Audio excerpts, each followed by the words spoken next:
السلام عليكم متابعيني الكرام، اهلا وسهلا بيكم. معاكم سمر. النهارده هنفسر مع بعض في الفيديو بتاعنا المثل الشعبي اللي بيقول انا غلب حماري. طبعا كلنا فاكرين ان الجمله دي اتقالت علشان الحمار غبي. لا والله، ده احنا طلعنا ظالمين الحمار خالص، وده لان الحكايه بدات مع جحا. طبعا كلنا عارفينه ان هو اشهر شخصيه اتعاملت مع الحمار.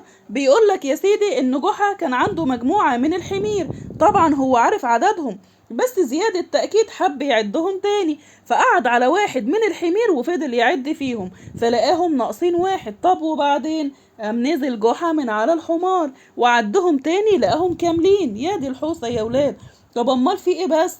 بعد كده طلع تاني وقعد على الحمار وعدهم تاني برضه، لقاهم ناقصين واحد.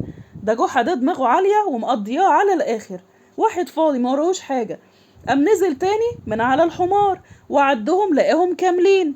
وبعدين بقى في الجنان ده يا عم جحا، فجحا بقى مش فاهم حاجة، فضل يطلع على الحمار وبعدين ينزل من عليه تاني، وهكذا لحد ما الحمار يا قلب امه ظهره اتكسر.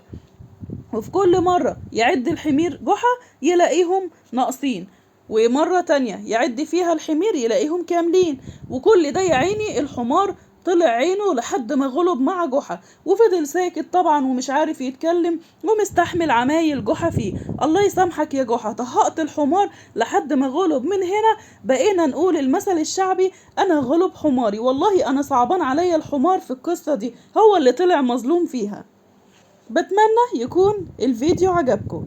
ما تنسوش بقى اللايك وتفعلوا الجرس علشان يوصل لكم مني كل جديد. انا سمر عبد الحميد، مع السلامة.